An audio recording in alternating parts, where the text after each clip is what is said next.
Hey everyone, it's Ben Hardy here, and in today's video, we're going to be going over the 5 things that I don't exactly like about the new F-150 Lightning. First and foremost, though, a huge shout out and thank you to the Larry Miller Ford Lincoln here in Provo for giving me some time with this new Lightning. I'm going to include a link to their inventory in the description down below. Now, a quick disclaimer, same disclaimer that I gave in the 5 things that I love about this truck is this is not the opinions of the Ford here in Provo. This is my opinions. This is Ben Hardy's opinions.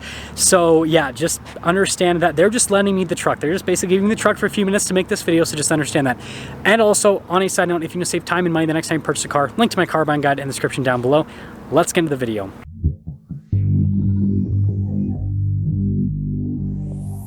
Now, number 1 is the infotainment system. Okay, so this is probably going to be a point of contention for a lot of people, but I guess I'll bring it up. So, first off, I need to mention, this is an amazing infotainment system from, well, an animation perspective, and also from a, usability perspective. Like, it is really easy to use. It is very self-explanatory, right? If you're gonna do functions with the truck, you just press the truck icon here, and, well, it's taking a second to load up because I just started up the truck. I probably should have, had the truck running for a second before I did this, but anyways, you press the truck icon and you have all this different stuff that you can basically go through and customize, like the drive modes, for example. You got the camera as well, and you have literally onboard scales, which is so awesome that this will tell you what the payload is currently with the truck.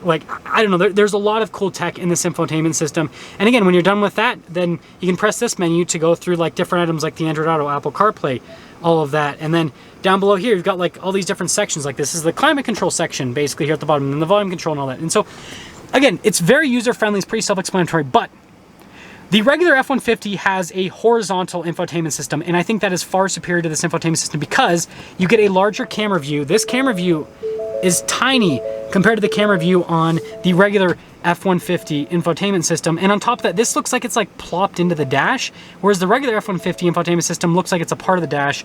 So I don't know why Ford did this. I think that Ford should have just kept the regular infotainment system. I understand this is what Tesla does and everyone wants to copy Tesla, but Ford, seriously, you have an amazing infotainment system in the regular F-150. Just get rid of this. Just get rid of this and go back to the horizontal one.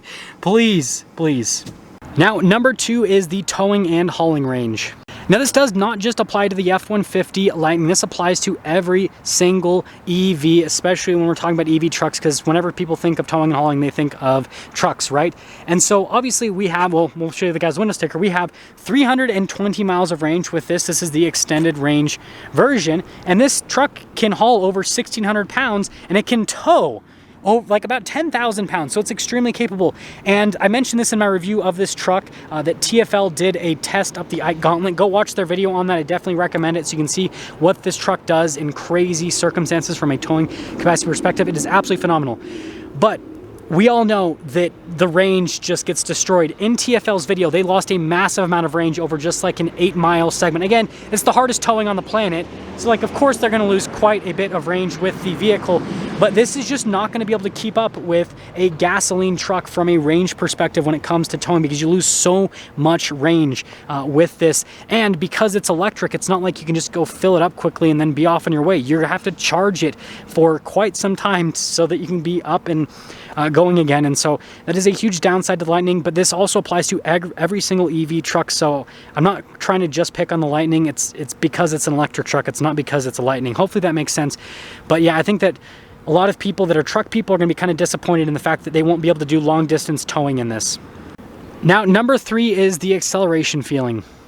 Now, I'm probably going to get a lot of crap for this point, but hear me out on this. Yes, the Lightning is extremely fast, and it's actually really fun to drive because of how fast it is, and it handles amazingly well because it has independent front and rear suspension as well. But here's the deal, and if you guys want to actually see the driving, go watch my regular review on this truck. When you are going full throttle in this truck, because of the dual motor setup, it kind of is interesting with how it distributes the power. So basically, you're sitting here, and let's just pretend you go full throttle. What happens is the steering wheel kind of jerks to the side. And in a regular pickup truck, you don't get that. The only pickup truck that does this is the Ram TRX.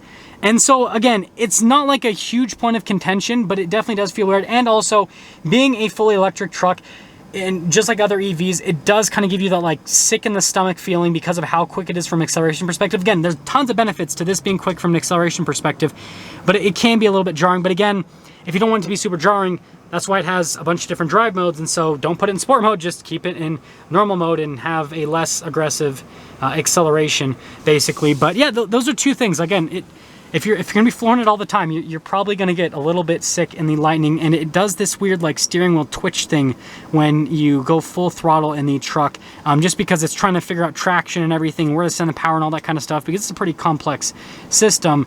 But yeah, it's different. It's something that you're not, like if you go from a regular F-150 and you go to this, you're gonna be a little bit confused with how that feels. Now, number 4 is the availability. So just like a lot of other fully electric vehicles, availability is definitely a big issue with this truck, right? It's going to take quite some time for Ford to get production up and going, and we have a ton of supply chain issues. And so like as cool as the new Lightning is, it's like good luck getting one, because first off, the pre-order list basically makes it so that this truck is sold out for several years. And so if you for some reason just got the itch right now that you want a Lightning, you're gonna have to get on a list, and it's probably going to be years before you end up getting basically selected to even order a truck, let alone get your truck in your garage basically. And so that is definitely a big issue with the new Lightning, and that has led to some pretty crazy dealer markups on the Lightning. I've seen some dealerships mark this truck up literally double of what the MSRP is. Like there's a picture on Instagram where a Lightning stickered for like $70,000 and it was being sold at the dealership for $140,000. And so yeah, it's definitely a big issue with the Lightning, because this is supposed to be like the everyman's affordable electric truck, and that gets in the way of being the everyman's affordable electric truck. And so yeah, I think that's definitely going to continue to be an issue. This is a demo vehicle here at the Ford in Provo, but if we quickly take a look at the rest of their inventory, well, this is like the used cars here, but they do have some F-150s over here.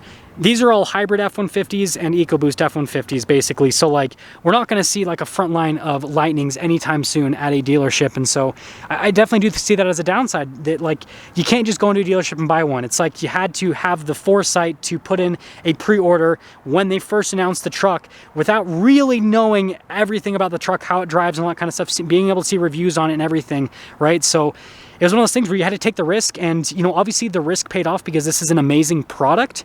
But at the same time, I think that truck buyers want to know all of the facts before they make that decision. And so yeah, overall, availability is a downside. Now, the 5th and final thing is unknown reliability. Now, I do want to make myself very clear. I'm not saying that the new Lightning is an unreliable vehicle. We do not know at this point. But this truck is a fully electric truck. It is Ford's first fully electric truck, and so right, reliability is unknown at this point. And there's a ton of tech. So first off, we have this giant lighting assembly. I don't know how much that's going to cost if that ever goes, but you know, LED lights seem to be relatively reliable over the long term. We have this automated frunk here. Again, it's a cool piece of tech, but how expensive is that going to be to fix, and how long is that going to last for? And then on top of that, we have other fancy tech like this automated tailgate. Now, other F-150s do have this system. This is a pretty new system, so again, we don't know reliability on it, but again, that's just another thing that could potentially break down the road. And then just like other modern vehicles, this has a ton of tech inside. We have this crazy sound system from the factory, full digital gauge cluster. We have this giant infotainment system screen here. We got a wireless phone charger, we have adaptive cruise control, and we got this panoramic center. Like, there's just so much technology crammed in this truck. Now, again, you can get the Pro version of the Lightning, which will have a lot less tech, so then that would be a lot less that could potentially break. But the point that I'm still trying to make is, even if you get the least techy version of this truck, it's still a fully electric pickup truck that has a ton of different computers controlling a ton of different components. And so, yeah, we don't know reliability in the Lightning. But one thing that is cool is, if we pop over here, warranty stuff. So you guys can see here with Ford's warranty stuff, we have an 8-year, 100,000-mile electric vehicle components warranty. So, I mean, you're covered for 8 years and 100,000 miles. I think most people are going to hit 100,000 miles before they hit 8 years with the driving patterns of the average person. But yeah, we just don't know. So there's a lot happening with this truck, just like other fully, again, this isn't a Lightning specific thing. This is just an electric vehicle thing. So time will tell. That's going to sum things up for the video on the 5 things that I don't exactly like about the new F-150 Lightning. Again, a huge shout out and thank you to the Large Miller Ford Lincoln here in Provo for giving me some time with the truck. Check out the inventory in the description down below. I'll see all of you in the next video.